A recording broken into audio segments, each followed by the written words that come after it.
الحمد للہ رب العالمین والصلاة والسلام علی سید الانبیاء والمرسلین۔ تمام اسلامی بھائی اور اسلامی بہنیں اور تمام یوٹیوب ویور، السلام علیکم ورحمۃ اللہ وبرکاتہ۔ اس کے بعد عرض یہ ہے کہ امید کرتا ہوں آپ سب خیریت سے ہوں گے۔ اللہ تعالیٰ آپ سب کو سلامت رکھے، خوش رکھے، آباد رکھے۔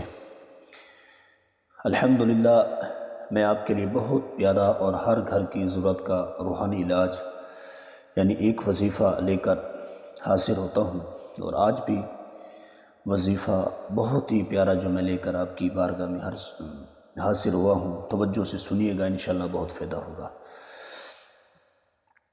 آج کا جو وظیفہ ہے بچوں کے تمام مسائل کا حل، مثلا نظر بندی،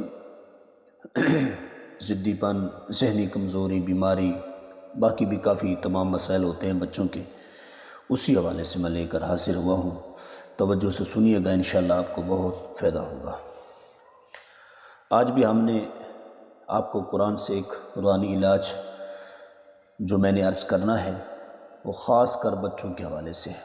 روحانی علاج، اب دیکھیے بڑوں کے بھی مسائل ہوتے ہیں اپنی نوعیت کے مطابق، خواتین کے بھی مسائل ہوتے ہیں اپنی نوعیت کے مطابق، اور تمام چھوٹے بچوں کے بھی مسائل ہوتے ہیں اپنی اپنی نوعیت کے مطابق، اور پریشانیاں ہوتی ہیں بچوں کی، جس کی وجہ سے ان کے والدین بھی بہت پریشان ہوتے ہیں۔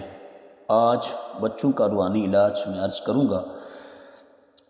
یوں سمجھ لیجئے تمام دوست بہن بھائی، بچوں کی چاہے نظر بدی ہو، جو بھائی مسئلے کسی بھی الجھے ہوئے ہو، مسائل بچوں کے بہت سارے ہوتے ہیں، یعنی ہر قسم کے شر سے بچنے کے لیے خاص روحانی علاج عرض کرنے لگا ہوں۔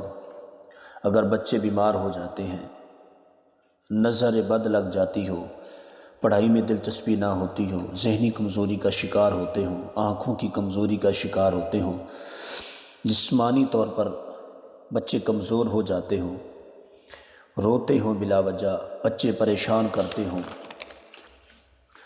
اور سب سے اچھی بات اور بری بات دونوں بتانے لگا ہوں۔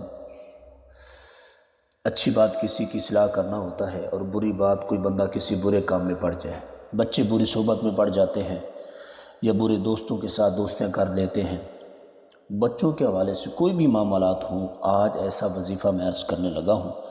اگر بالخصوص والدین چاہیں تو یہ وظیفہ نوٹ بھی کر لیں، اور یہ وظیفہ پڑھ کر اپنے بچوں پر دم کریں۔ بچوں کے جو بھی معاملات ہیں، جو بھی مسائل ہیں، الحمدللہ عز و جل وہ بھی حل ہوتے چلے جائیں گے۔ یوں سمجھیے کہ نظر بد اور ہر قسم کے شر سے بچوں کو محفوظ رکھنے کے لیے اس وظیفوں کو کیا جا سکتا ہے۔ وہ وظیفہ کیا ہے؟ وظیفہ عرض کرنے لگا ہوں، توجہ سے سنیے گا، اور یہ وظیفہ بھی مختصر سا وظیفہ ہے۔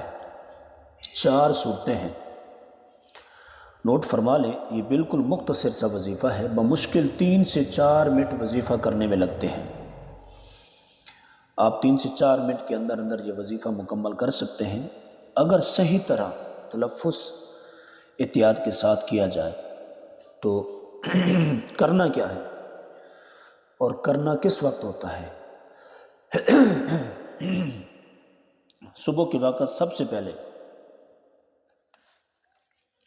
بات ہم توجہ سے سن لیں، صبح کے وقت اور شام کے وقت سورۃ الفاتحہ قرآن پاک کی سب سے پہلی سورت ہے۔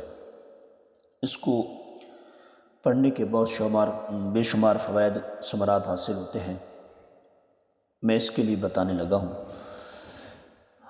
سورۃ فاتحہ کے بعد آخری 3 کل شریف یعنی سورۃ اخلاص، سورۃ الفلق اور سورۃ الناس، یہ کل 4 صورتیں ہوں گی۔ ایک سورۃ فاتحہ، ایک سورۃ اخلاص، ایک سورۃ فلق اور ایک سورۃ ناس، یہ کل 4 صورتیں ہوں گی۔ ان چاروں صورتوں کو پڑھنا کیسے ہے؟ صبح و شام 3 مرتبہ، اور بسم اللہ شریف کے ساتھ سورت کی ابتدا کرنی ہے۔ ہر سورت کی ابتدا کرنی ہے۔ آپ نے یہ چاروں صورتیں 3 مرتبہ پڑھنی ہے، پھر چاہیں تو ظہر کے بعد بھی پڑھ لیں، عصر کے بعد بھی پڑھ لیں، کیونکہ یہ دونوں اوقات ایسے ہوتے ہیں جو شام کے تعریف میں آتے ہیں۔ صورتوں کے نام میں دوبارہ عرض کر دیتا ہوں، یہ نوٹ کیجیے گا۔ صبح و شام 3 مرتبہ درود پاک پڑھ کر بچوں پر دم کرنا ہے۔ سورہ فاتحہ، جسے سورہ شفا بھی کہا جاتا ہے، اس سورت کا ایک نام اور بھی ہے، اسے سورہ شافیہ بھی کہا جاتا ہے۔ یہ سورت فاتحہ ہو گئی، اور تینوں کل سورت اخلاص، سورت فلق اور سورت ناس، یہ کل 4 صورتیں ہیں۔ یہ چاروں صورتیں آپ نے پڑھنی ہیں اور ہر صبح و شام اپنے بچوں پر دم کرنا ہے، انشاءاللہ الکریم بہت فائدہ ہوگا۔ آخر میں ایک اور اہم بات میں عرض کر لوں، وہ یہ ہے کہ صبح و شام کی تعریف کیا ہے۔ صبح سے مراد کیا اب کسی کی 10 بجے صبح ہوتی ہے، کسی کی 12 بجے ہوتی ہے، کسی کی ظہر کے بعد ہوتی ہے؟ تو اب ہم نے سمجھنا یہ ہے کہ صبح کس کو کہتے ہیں، شام کس کو کہتے ہیں۔ دیکھیے، آدھی رات ڈھلنے کے بعد سے لے کر سورج کی پہلی کرن چمکنے تک یہ صبح کی تعریف ہے۔ اس وقت میں جتنے بھی وظائف پڑھے جائیں، یہ سب صبح میں شمار ہوں گے، یعنی صبح کے اوقات میں گنے جائیں گے۔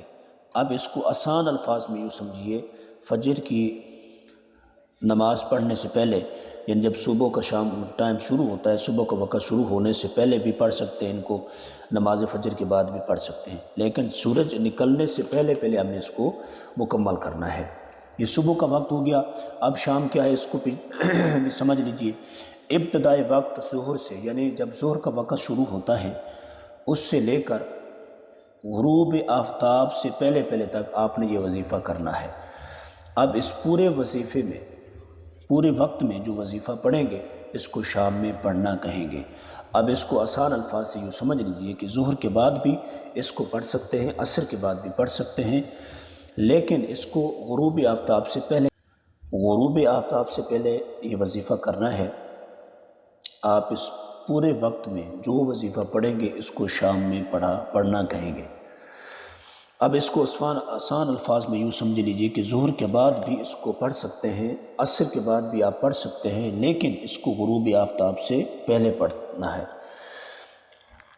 اس کو بھی انشاءاللہ تعالی اس وظیفے کے صدقے میں اللہ تعالیٰ ان بچوں کے تمام مسائل کو حل کر دے گا، اس بچوں کے تمام مسائل حل ہوتے جائیں گے۔ اللہ تعالیٰ ہم سب کا حامی و ناصر ہے، اور بچوں کو شفائے کاملہ عاجلہ عطا فرمائے۔ اگر آپ ہمارے چینل پر نیو ہیں تو سبسکرائب کر دیں، کومنٹس اچھے کر دیں، اور لائک بھی کر دیں، شیئر بھی کر دیں۔ السلام علیکم ورحمۃ اللہ وبرکاتہ۔